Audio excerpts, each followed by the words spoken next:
네, 사도행전 강해를 계속하고 있습니다. 오늘 사도행전 17장 24절에서 29절까지의 말씀으로 그를 힘입어 삽니다 라는 제목으로 말씀을 나누겠습니다. 하나님께서 바울과 그 일행을 육로로 인도하셨습니다. 바나바와 마가는 해로로 다시 배를 타고 갔고요. 바울과 실라가 육로로 이동을 했습니다. 무시아의 드로아까지 가게 하시고 배를 타고 네아폴리와 빌립보에 이르게 하셨습니다. 회당도 없는 그곳에서 바울은 기도할 장소를 찾다가 강가에서 구약 말씀을 나누는 여인들을 만납니다. 여러 차례 그곳에서 복음을 전하고 그 복음을 듣고 루디아가 예수를 믿게 됩니다. 또 이어서 바울과 실라는 매를 맞고 감옥에 갇히게 됩니다. 이러한 시련을 당하는 바울 일행은 감옥에서도 기도하며 찬송하였습니다. 그곳에서 간수를 살리고 간수와 그 가족에게 복음을 전하셨습니다.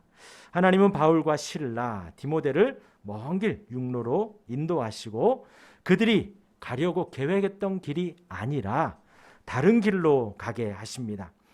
지금 루디아가 예수를 믿고 그 감옥의 간수가 예수를 믿게 된 것이 베드로와 같이 3,000명, 5,000명이 회심하진 않았지만 하나님께서 그 길을 인도하시며 루디아를 구원하시고 하나님이 바울과 실라를 매맞고 감옥에 갇히게 하시며 그 간수를 구원하였습니다. 우리도 마찬가지입니다. 하나님께서 저와 여러분을 한 사람 한 사람을 사랑하십니다. 복음을 듣고 이해하고 감동되어 예수를 믿겠다고 하여 이 자리에 우리가 나와 있습니다. 하나님이 저와 여러분들을 그렇게 인도하셨습니다. 그리고 루디아와 간수가 전인적으로 자신의 집을 드리고 식사를 대접하며 예수를 믿었던 것처럼 우리 또한도 각자의 자리에서 예수 믿는다고 이해되고 감동이 되어지면 우리의 의지를 통하여도 보여주는 것이 우리의 신앙의 완성이 되어집니다. 이어서 감옥에서 풀려난 이들이 암비볼리, 아볼리아로 다녀가 데살로니가에 이르게 됩니다. 먼저 암비볼리는 빌립보에서 남서쪽으로 한 53km 떨어진 곳입니다. 암비볼리는 빌립보보다 좀 큰 정치와 교통의 요충지입니다. 바울 일행은 그곳을 거쳐서 더 남서쪽으로 진행을 합니다. 한 43km 지점에 아볼로니아를 지나서 데살로니가로 가게 됩니다. 이곳은 마게도냐 지방의 수도입니다. 가장 크고 번성한 도시입니다. 당시 인구 약 20만 명이 있었다고 해요. 그만큼 큰 도시였습니다. 정치와 경제의 중심지였기 때문에 바울은 그곳을 복음을 전하기 위한 전략적 요충지로 삼고 전도를 하게 됩니다. 빌립보에서 한 160km 정도 떨어졌다고 합니다. 바울과 신라가 데살로니가에서 복음을 전하고 결국 유럽에서 빌립보에 이어서 두 번째로 교회가 세워지게 됩니다. 이어서 데살로니가에 이어서 베레아로 갑니다. 마게도냐 평원 남쪽에 조그마한 언덕이 있는 도시라고 합니다. 데살로니가 남서쪽 80km 정도 지점에 있게 됩니다. 그곳에 회당이 있다는 사실은 빌립보보다는 유대인들이 더 많이 산 곳이 바로 이 베레아입니다. 데살로니가에 있는 유대인들, 바울이 하나님의 말씀을 베레아에서도 전한다는 소식을 듣자마자 그 대표단을 파견하여서 데살로니가에서 유대인들을 데살로니가에서 복음을 전하고 핍박받아 베레아로 가죠.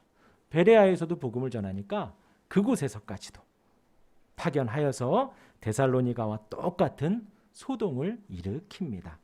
마치 1차 전도 여행 때 비시디아 안디옥과 이고니온의 유대인들이 루스드라까지 약 70km를 쫓아와서 무리를 선동한 것처럼 그때에는 바울이 돌로 맞아 거의 죽을 뻔하였지요. 데살로니가에서 베레아까지 약 80km 거리를 이동하여서 결코 가깝지 않은 그곳을 유대인들이 쫓아다니며 바울을 핍박했다는 것입니다. 복음을 전했다는, 나사렛 예수를, 이단이라는 그 예수를 전했다는 그 이유로 80km를 쫓아가서 자신의 생계를 다 버려두고 가서 핍박을 했다는 거예요. 그래서 베레아에 이어서 아데네까지 이르게 됩니다. 아덴은 마게도냐의 정복이 있었지만 아덴의 문화가 학문이 퍼지는 결과만 낳게 되어서 아무튼 아덴은 로마의 똑같은 휘하에 있지만 좀 자유로운 나라였다고 합니다. 그래서 하나의 자유시가 되어서 바울이 이렇게 복음을 전할 수 있었다고 해요. 데살로니가, 베레아, 아덴, 이 지역이 오늘 17장에 나오는 지역입니다. 말씀을 이어가기 전에 제가 주중에 읽은 책 한 부분을 좀 읽어드리겠습니다. 잘 들어보세요. 물론 이런 경향은 오늘날의 삶에 전반적으로 나타나는 특징이기도 합니다. 요 전단락에 무슨 경향이 있었어요. 예컨대 사람들은 더 이상 예전처럼 직접 운동 경기를 하지 않습니다. 그 대신 관중석에 앉아 남들이 경기하는 모습을 구경만 하려 듭니다. 한때는 스스로 즐길 거리를 만들어냈지만 이제는 라디오와 텔레비전이 오락거리와 즐길 거리를 제공해주고 있습니다. 그런데 이런 경향이 교회에까지 나타나고 있어 걱정입니다. 사람들이 뒷짐만 지고 앉아 한두 명이 모든 일을 대신해 주기를 바라고 있다는 증거가 점점 많이 보이고 있습니다. 물론 이것은 교회가 그리스도의 몸이라는 신약의 교리 한 지체가 아주 결정적인 의미에서 중요한 존재이며 각자 책임을 지고 제 역할을 감당해야 할 존재라는 교리를 전면으로 부인하는 태도입니다. 이해가 되셔요? 이 글을 쓰신 분은 로이드 존스 목사님이세요. 영국의 목사님이십니다. 이것을 쓸 때가 1959년도입니다. 그러니까 라디오와 텔레비전, 요즘 저희도 처갓집 가도 어머니 TV 보세요 그러지 텔레비전 보시냐고, 라디오 들으시냐고 그렇게 안부를 묻지 않지요. 근데 이때 당시 1959년도에 로이드 존스 목사님이 부흥을 이야기하기 전에 그 현대 세태에 대해서 이제 판단하고 글을 이어가려고 부흥이라는 말씀을 쓰기 이전에 도입부로 이 말씀을 하신 것입니다. 어떻게 동의가 좀 되시나 모르겠어요. 스포츠를 하려고 하지 않고 보려고만 한다. 교회에서도 한 지체로서 책임을 지고 역할을 감당하려 하기보다 뒷짐만 지고 관망만 하려고 한다. 저는 이 뒷부분보다도 1959년도에 있던 당시의 사회와 성도들의 모습이 지금의 모습과 너무 비슷해서 사실 깜짝 놀랐습니다. 사실 지금은 스포츠뿐만이 아니죠. 사실 먹는 것도 자기가 먹으려고 하지 않고 보기만 하죠. 그래서 먹방이 유행이죠. 또 남이 먹는 거, 또 여행도 내가 직접 가려 하지 않고 남이 간 여행들을 보고 있습니다. 책도 마찬가지고요. 내가 책을 읽으려고 하지 않고 남이 책을 읽고 혹은 남이 영화를 보고 판단하고 분석한 것들을 내가 보고 있다라는 것이죠.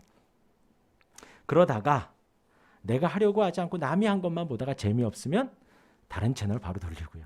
재미없으면 다른 유튜버 바로 보게 됩니다. 그런데 이 부분이 교회도 마찬가지라는 것이죠. 당시에 라디오나 텔레비전만 나왔을 뿐인데 그런 악 영향이 미쳤다는 거예요. 로이드 존스 목사님은 그런 세태가 교회까지 영향을 미쳤다는 것을 비판을 하는 것입니다. 성경 공부를 하겠습니다 하면 열심히 하십시오. 세미나 가겠습니다 하면 조심히 다녀오십시오. 그러면 안 된다는 것이죠. 교회가, 우리 지축중인 교회가 저와 여러분들이 예수 그리스도를 머리로 한 한 지체라는 것입니다. 우리가 눈만 중요하고 손이 중요하지 않다. 그렇지 않죠. 저 발끝에 있는 발톱, 새끼 발가락 발톱만 빠져도 걷는데 뒤뚱뒤뚱 걷게 됩니다. 우리의 몸의 지체 중에 그 하나도 중요하지 않은 것이 없습니다. 저와 여러분들이 그와 같다는 거예요. 예수 그리스도를 머리로 한 저와 여러분들이 한 지체이니 다 소중하고 귀중하다라는 것입니다. 그리고 교회에 그만큼의 책임도 져야 한다는 것입니다. 그 한 지체로서 책임감을 가지고 대해야 합니다. 내가 기도하려 하지 않고 내가 성경을 읽고 공부를 하려 하지 않는다는 것, 그것은 그리스도의 한 지체의 모습으로는 사실 조금 부족하다라는 것입니다. 1959년도에 한 목사님의 교회를 향한 비판이었습니다. 다시 본문으로 돌아오겠습니다. 어디를 가든 바울이 복음을 전했습니다. 데살로니가에서는 3절의 말씀을 전합니다. 우리 성경 있으신 분은 우리 17장 3절 한번 보도록 하겠습니다. 17장 3절이요. 시작. 뜻을 풀어 그리스도가 해를 받고 죽은 자 가운데서 다시 살아나야 할 것을 증언하고 이르되 내가 너희에게 전하는 이 예수가 곧 그리스도라 하니. 그곳에는 유대인의 회당이 있어서 말씀을 인용하며 풀어서 그곳에 기록된 그리스도를 전했습니다. 예수님, 우리 기독교라는 종교는 하루아침에 나온 종교가 아니라는 것이지요.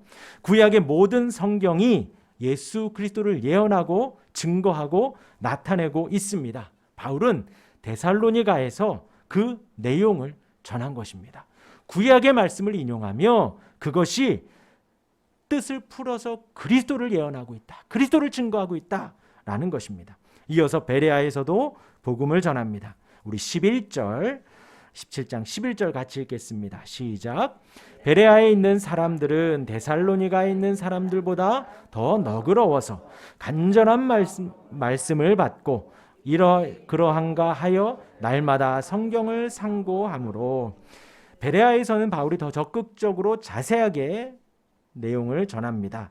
베레아 사람들은 바울의 전도와 복음에 더 궁금함을 나타냈습니다. 그래서 이것이 그러한가 하여 날마다 성경을 상고하였다. 성경의 내용들을 살피면서 진리를 찾아간 것입니다. 바울의 도움을 받아 바울의 가르침을 받아 한 구절 한 구절 찾아가며 이 부분이 그리스도를 증거하는구나. 이 부분이 하나님의 사랑을, 은혜를, 자비하심을 전하는구나 라면서 복음을 들었다는 것이죠. 어디서든지 복음을 전하는 바울의 모습은 우리가 본받아야겠습니다. 그런데 주목할 부분은 데살로니가와 베레아에서 복음을 전하고 복음에 아멘한 사람들, 그 사람들은 4절에 보면 그 중에 어떤 사람, 곧 경건한 헬라인의 큰 무리와 적지 않은 귀부인도 권함을 받고 바울과 실라를 따르나. 그리고 또한 12절에 그 중에 믿는 사람이 많고 또 헬라의 귀부인과 남자가 적지 아니하나. 데살로니가와 베레아에서 복음을 전하고 많은 사람들이 따랐다는 거예요. 헬라인들이요. 이방인들이 그 말씀에 동의하고 이해되고 감동되어서 바울과 실라를 따라갔다는 것입니다. 이방인들을 중심으로 복음을 따르고 있습니다. 그런데 반면에 유대인들은 복음의 내용보다 그 모습이 시기가 되어서 소동을 일으킵니다. 베레아까지 따라와서 무리를 소동하게 합니다. 복음이 마음에 안 들면 그냥 거부하면 되는데 그렇게 돌아가면 되지 괜히 시기하고 소동하여 괜히 무리를 충동합니다. 헬라인 유대인들을 떠나서 지금 제가 말씀드린 이 유대인들의 모습, 사실 우리는 보면서 에이, 그 사람들 나빴네. 그렇죠? 복음을 전하면 아멘 하면 되고요. 복음을 전했는데 뭐 동의되지 않으면 그냥 혼자 안 믿고 돌아가면 되지. 굳이 데살로니가에서 소동을 일으키고 베레아까지 갔다니까 80km 쫓아가서 또 소동을 일으켰다는 것이지요. 하지만 한번 생각해 보겠습니다. 저와 여러분들, 우리를 생각해 봅니다. 우리의 마음이, 우리의 인생이 복음을 듣고 말씀을 듣고 말씀에 아멘 하기도 합니다. 동의하기도 하고요. 눈물을 흘리기도 하고 결심하고 결단하기도 합니다. 또 베레아 사람들처럼 궁금한 부분들은 찾고 또 물어보며 진리를 찾아 한 걸음 한 걸음 나아가기도 합니다. 반면에 또 제가 복음을 전하고 말씀을 전해도 또 성경을 보면서 이해가 되지 않는 부분도 있죠. 동의하기 힘든 부분도 있습니다. 또 머리로는 믿어야겠다 생각을 하는데 마음으로는 믿고 싶지 않다. 머리로는 따라야겠구나 하는데 내 마음으로는 따르고 싶지 않다. 나는 거부도 있다라는 것이지요. 여기 있는 저와 여러분들의 본능입니다.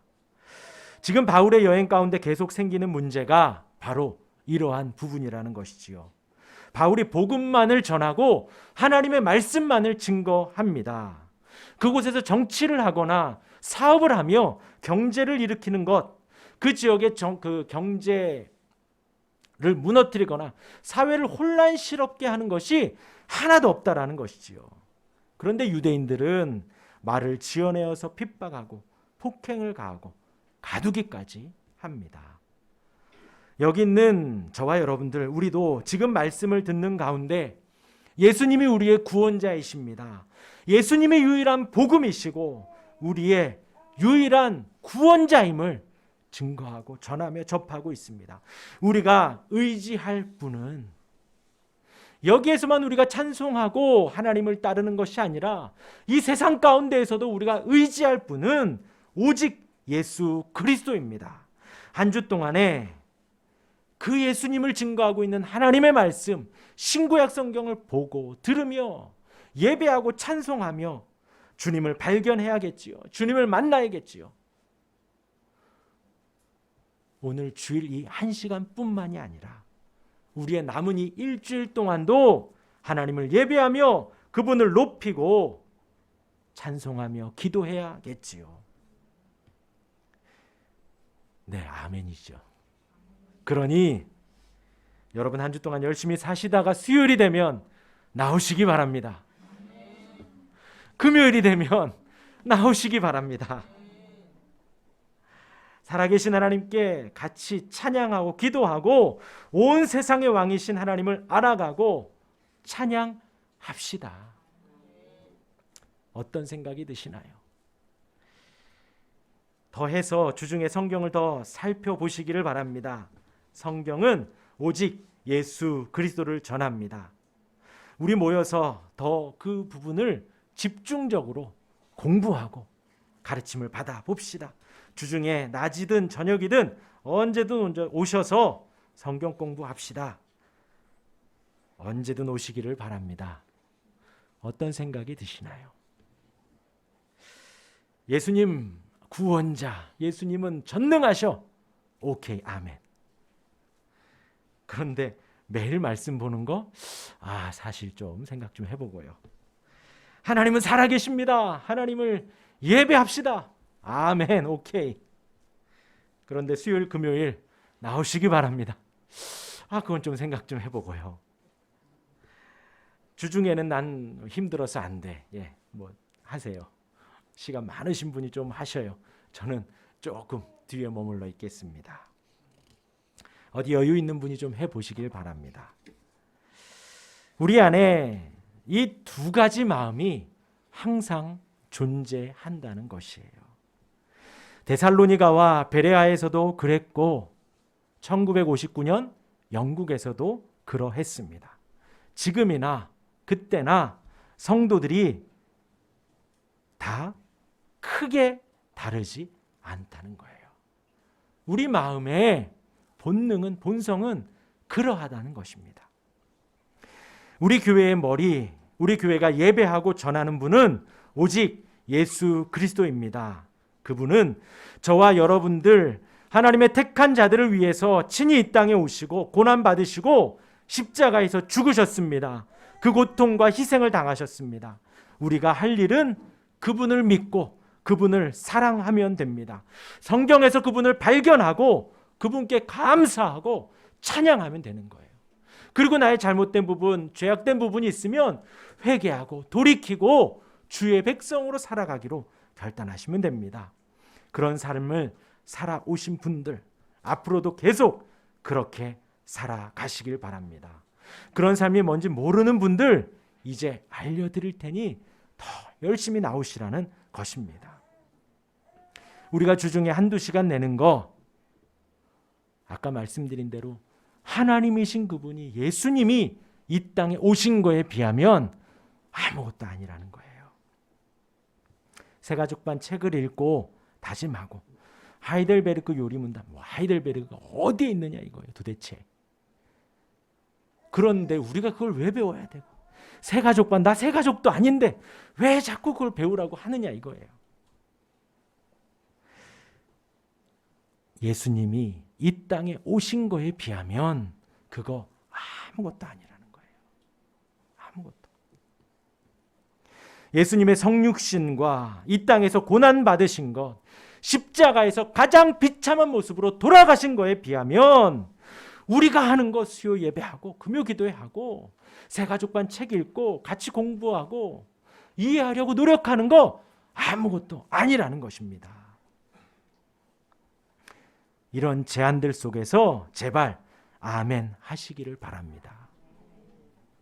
반대로 소동을 일으키거나 관망자로 있지 마시기를 바랍니다. 오늘 본문에서 우리가 한 가지 더 생각할 부분이 있습니다. 방금 데살로니가와 베레아를 갔다 왔죠. 이제 바울이 아덴으로 갑니다. 아덴에서 전한 바울의 복음입니다. 오늘 본문 말씀이지요.